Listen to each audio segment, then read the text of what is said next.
누가복음 20장 누가복음 20장 1절에서 8절 말씀. 누가복음 20장 1절 같이 한번 읽겠습니다.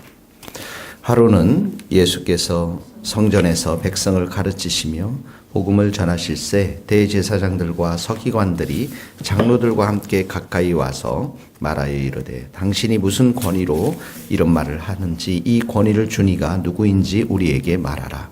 대답하여 이르시되 나도 한 말을 너희에게 물으니 내가 말하라. 요한의 세례가 하늘로부터느냐 사람으로부터냐. 그들이 서로 의논하여 이르되 만일 하늘로부터라 하면 그들이 어찌하여 그를 믿지 아니하였느냐 할 것이요 만일 사람으로부터라 하면 백성이 요한을 선지자로 인정하니 그들이 다 우리를 돌로 칠 것이라 하고 대답하되 어디로부터인지 알지 못하노라 하니 예수께서 이르시되 나도 무슨 권위로 이런 일을 하는지 너희에게 이르지 아니하리라 하시니라. 1절에 보니까 백성들을 성전에서 가르치셨습니다. 가르치시고 복음을 전했다. 밑줄을 그으시고. 근데 이 예수님의 가르침과 복음에는 권위가 있었죠. 2절에 보니까 이들이 무슨 권위로 이런 일을 해? 무슨 권위? 무슨 권세로 네가 이런 일을 하느냐?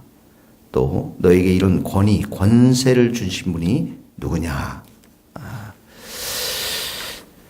이 말씀을 하게 된 배경이 19장에 나오고 있는데 예루살렘에 들어가서 19장 어제 큐티를 보면 예루살렘의 41절 19장 41절에 보면 성을 보시고 우시면서 42절에 평화에 관한 일 거기다 동그라미 쳐 평화가 뭡니까? 예수님이 가지고 오신 그 복음. 그런데 이들이 불신앙했죠. 44절에 보니까 그래서 돌 하나도 돌 위에 남기지 아니하리니 이 밑줄을 그으시기 뭡니까? 심판을 하시겠다라는 거예요. 그러니까 예루살렘 성을 심판하시겠다라는 것입니다. 영적인 권위를 가지고 지금 선포하는 거죠. 그러면서 5절 46절에 보면 성전에서 청결 사건이 일어납니다. 장사하는 자 쫓으시면서 46절에 보니까 내 집은 기도하는 집이 되리라 너희는 강도의 소굴을 만들었도다. 내 집은 기도하는 집임을 선포하면서 회복을 선포합니다. 근데 여기 보면 내 집이라고 했어요. 내 집, 예수님의 집. 이 성전이 이제 예수님의 머리 되시고 하나님이 임재한 곳임을 주장하는 것이죠. 그래서 지금 예수님은 이렇게 예루살렘 이스라엘 백성들을 심판하시겠다라고 말씀하시고 성전을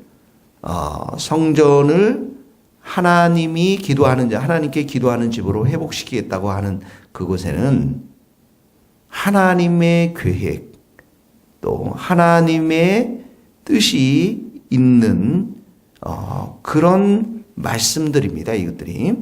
그러니까 그곳에는 당연히 하나님의 권위가 있었던 것이죠. 네. 이 예수님의 지금 하시는 말씀이나 이런 모든 것들이 하나님 아버지로부터 다 나왔고 예수님이 하나님께 속해 있음을 선포하고 있는 말씀입니다. 여기다 적어 놓으십시오. 요한복음 14장 10절입니다. 요한복음 14장 10절 제가 읽어드리겠습니다. 내가 아버지 안에 거하고 아버지는 내 안에 계신 것을 내가 믿지 아니하느냐. 내가 너희에게 이런 말은 스스로 하는 것이 아니라 아버지께서 내 안에 계셔서 그의 일을 하시는 것이라. 하나님 아버지께서 예수님 안에 거하시고 그 예수님 하나님 아들을 통해서 지금 하나님 아버지의 일을 하신다라는 말이에요. 그러면 그 권세가 누구로부터 왔습니까? 하나님으로부터 하는 거죠. 예수님이 바로 하나님의 아들로서 이런 모든 권위 있는 일들, 권세 있는 말씀, 권위 있는 가르침, 또 성전 청결, 이 모든 또 예루살렘 심판을 선포하고 있는 것입니다. 그러니까 당연히 예수님께는 권위, 권세가 있는 것입니다.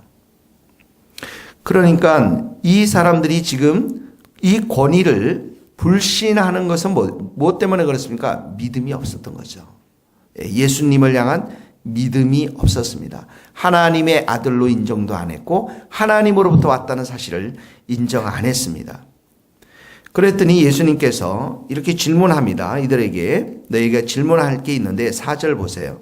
세례 요한 세례가 하늘로부터냐 사람으로냐. 세례 요한이 하나님께 속해 있느냐 사람에게 속해 있느냐 이런 말입니다. 자, 5절에 보면 그들이 의논했습니다. 하늘로부터라 하면 어찌하여 그를 믿지 아니하느냐. 불신앙을 말하죠. 그 다음에 사람으로부터라면 백성이 요한을 6절에 보니까 선지자로 인정하니 그들이 다 우리를 돌로 칠 것이다. 이렇게 말하고 있습니다. 그러니까 세례 요한이 누굽니까? 예수 그리스도를 예비하는, 예수 그리스도의 길을 초림을 예비하는 선지자이지 않습니까? 하나님으로부터 보내심을 받은 선지자였습니다. 거기다 적어 놓으십시오. 요한복음 1장 39절에 보면 예수님을 보면서 그래서 하나님의 어린 양이다 이렇게 선포합니다. 요한복음 1장 34절에도 보면 내가 보고 그가 하나님의 아들이심을 증거하노라. 세례 요한도 누구에게 속해 있습니까? 하나님께 속해 있는 거죠. 누구의 말을 합니까? 하나님의 약속된 말씀을 선포하는 겁니다. 그러니까 세례 요한이 광야에 살았고 약대와 그 메뚜기와 석청을 입고 약대 털옷을 입었지만 그 하나님의 권세가 실린 말씀, 이 말씀을 보면서 백성들이 많은 백성들이 요단강에 앞으로 와서 회개하면 세례를 받지 않습니까? 네. 광야에 외치는 소리였지만 세례 요한은 하나님께 속해 있었고 예수 그리스도를 증거하는 자였기 때문에 그에게도 하나님의 속해 있는 소위 말해서 하나님의 말씀을 선포하는 권위가 그에게도 있었던 것이죠.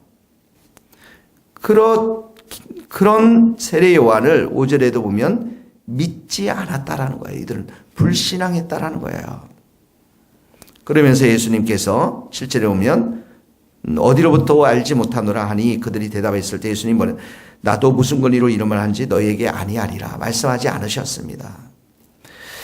오늘 본문의 말씀을 우리가 생각해 봅시다. 우리 오늘은 이 대제사장들과 서기관들은 하나님께 속해 있지 않았기 때문에 예수님의 권위 또 세례 요한의 그런 세례들 다 무시했습니다. 불신앙이죠. 권위에 대해서 순복하는 마음이 없었습니다. 여러분들이 하나님의 말씀, 예수님께 순복하는 마음이 없는 것을 오늘 우리가 첫 번째로 이렇게 회개했으면 좋겠습니다. 내가 머리로는 알지만 순종하지 못하는 예수님의 그 권세와 권위 앞에 순종하지 못하는 것들이 있다면 하나님께 속해 있지 않은 세상 가운데 속해 있는 것들이 있다면 우리의 마음과 입술과 생각을 철저하게 회개하고 두 번째는 이 하나님의 권위와 예수님의 권위, 이 하나님 나라에 속해 있었던 예수님, 또 하나님의 권위에 있는 말씀과 그래서 예수님을 증거했던 이 세례 요한, 이 모든 분들은 하나님 나라에 속해 있었던 것입니다. 우리도 우리 자신이 세상에 살고 있지만 세상에 속해 있는 것이 아니라 하나님 나라에 속해 있음을 우리가 믿고 예수님의 권위와 말씀 앞에 순복하는, 그래서 한 사람이 두 주인을 섬길 수 없다고 말씀했습니다.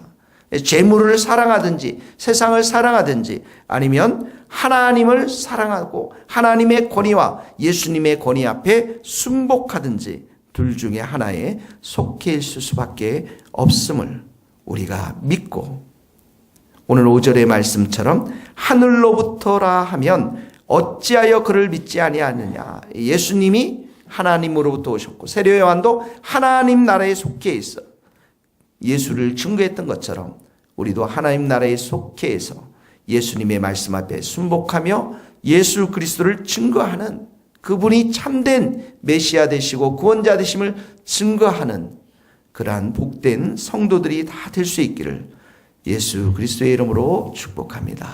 기도하시겠습니다.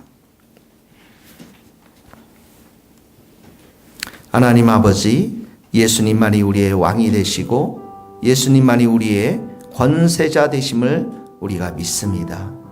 우리의 그 말씀이 우리의 생각과 마음과 입술과 행위들을 지배할 수 있도록 우리에게 믿음을 더하여 주시옵시고, 오늘 하루도 우리가 하나님 나라에 속해 있음을 깊이 깨닫고 주님과 동행하며 예수님과 하나님 앞에 순복할 수 있는 겸손한 마음을 허락하여 주시옵소서. 예수 그리스도의 이름으로 기도하오며, 지금은 우리 주 예수 그리스도의 은혜와 하나님의 크신 사랑과 성령님의 교통하심이 우리 모든 성도들 선교사님들 머리 위에 이제로부터 영원토록 함께 하시기를 간절히 축원하옵나이다. 아멘.